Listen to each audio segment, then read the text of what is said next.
Hi అండి, అందరికీ నమస్కారం. Welcome to Latha latest news. ఈరోజు మన వీడియో తెలుసుకోబోయేది ఏంటంటే నవంబర్ 1 నుండి జరిగే కీలక మార్పుల గురించి తెలుసుకుందామండి.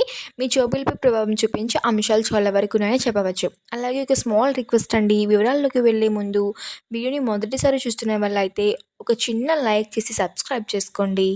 విషయంలోకి వెళ్ళినట్లయితే యుఐడిఏఐ ఆధార్ అప్డేట్ ప్రక్రియను సులభవంతం చేసిందండి. మీరు ఎప్పుడు ఆధార్ కేంద్రాన్ని సందర్శించుకోవడానికైనా మీ పేరు, చిరునామా, పుట్టిన తేదీ, మొబైల్ నంబర్ను ఆన్లైన్లోనే అప్డేట్ చేసుకోవచ్చండి. మీ వేలిముద్రలు లేదా ఐ స్కాన్ వంటి బయోమెట్రిక్ని కూడా సమాచారంని ఇక్కడ నుంచి తెలుసుకోవచ్చు అప్డేట్ చేసుకొని.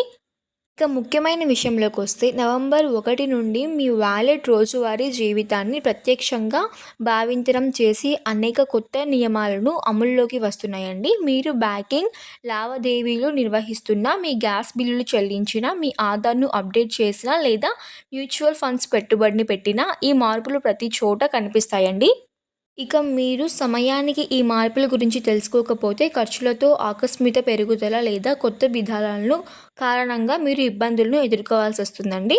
వచ్చే నెలలో రాబోయే 5 ప్రధాన మార్పుల గురించి ఇప్పుడు చెప్తానండి. అస్సలు స్కిప్ చేయకుండా చూసినట్లయితే మీకు అర్థమవుతుంది. అందులో ముఖ్యమైనదండి ఎల్పిజి, సిఎన్జి, పిఎన్జి ధరల్లో మార్పుల గురించి ఇప్పుడు తెలుసుకుందాం. ప్రతి నెలలాగే నవంబర్ 1 నుండి గ్యాస్ ధరలు మారే అవకాశం ఉందండి. సిఎన్జి, పిఎన్జి ధరల్లో కూడా మార్పులు జరిగే అవకాశం ఉందని చెప్పవచ్చు. గత కొన్ని నెలలుగా వాణిజ్య గ్యాస్ సిలిండర్ ధరలు హెచ్చుతగ్గుల్లో లోనవుతున్నాయండి. ఆధార్ కార్డ్ అప్డేట్ ఎప్పుడు ఆన్లైన్ చేసుకోవచ్చు అనే విషయంలోకి వస్తే యుఐడిఏఐ ఆధార్ అప్డేట్ ప్రక్రియను సులభంతరం చేసిందండి. మీరు ఇప్పుడు ఆధార్ కేంద్రాన్ని వెళ్లకుండానే మీ పేరు, చిరునామా, పుట్టిన తేదీ, మొబైల్ నెంబర్ను ఆన్లైన్లోనే అప్డేట్ చేసుకోవచ్చండి. వేలిముద్రలు అలాగే ఐ స్కాన్స్ కూడా ఇంటి నుంచే మీరు బయోమెట్రిక్ని క్రియేట్ చేసుకోవచ్చు అని చెప్తున్నారు. ఇకపోతే మీ ఆధార్ కార్డ్ సమాచారాన్ని పాన్ లేదా పాన్ పోస్ట్, రేషన్ కార్డ్, పాఠశాల రికార్డులు వంటి ప్రభుత్వ డేటాబేసెస్లో సేవలించేలా దీర్ఘరిస్తున్నారండి. ఇది పత్రాలను మాన్యువల్గా అప్డేట్ చేయడంలో ఇబ్బందిని తొలగిస్తుంది. ఇకపోతే ఇంకొక ముఖ్యమైన విషయం అండి, క్రెడిట్ కార్డులు డిజిటల్ చెల్లింపులపై కొత్త ఛార్జీలు అయితే వేశారు. మీరు ఎస్బీఐ క్రెడిట్ కార్డ్ లేదా క్రెడిట్ మొబిక్విక్ వంటి థర్డ్ పార్టీ యాప్లను ఉపయోగించి చెల్లింపు చేస్తే నవంబర్ 1 నుండి కొత్త ఛార్జీలు వస్తాయండి. అరుక్షిత క్రెడిట్ కార్డులను ఇప్పుడు 3.75% ఛార్జీ విధిస్తున్నారు. థర్డ్ పార్టీ యాప్లను ఉపయోగించి పాఠశాల లేదా కళాశాల ఫీజులు చెల్లించడం వల్ల అదనంగా 1% ఛార్జు వెల్లడించబడుతుందండి. ఒక రూ. 1000 కంటే ఎక్కువ వాలెట్ లోడింగ్ 1% ఛార్జీ విధిస్తున్నారు. కార్డు చెక్ చెల్లింపుపై 200 ఛార్జీ విధిస్తున్నారండి. అందువల్ల అదనపు ఖర్చులను నిర్వహించడానికి మీ చెల్లింపు పద్ధతిని జాగ్రత్తగా ఎంచుకోవడం ముఖ్యమైన విషయం అని చెప్పవచ్చండి.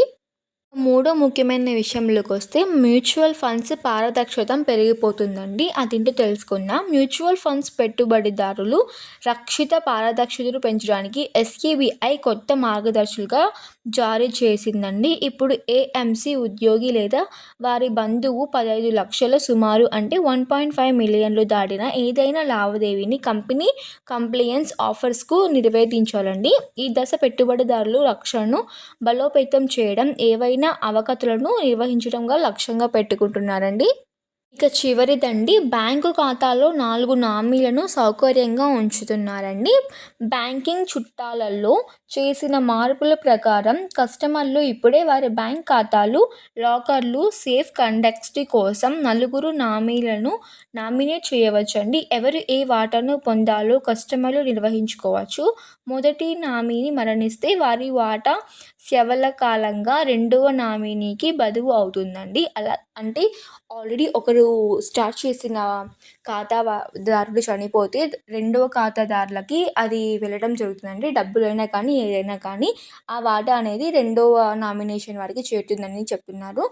రెండవ నామినీ బదిలీ అవుతుందండి.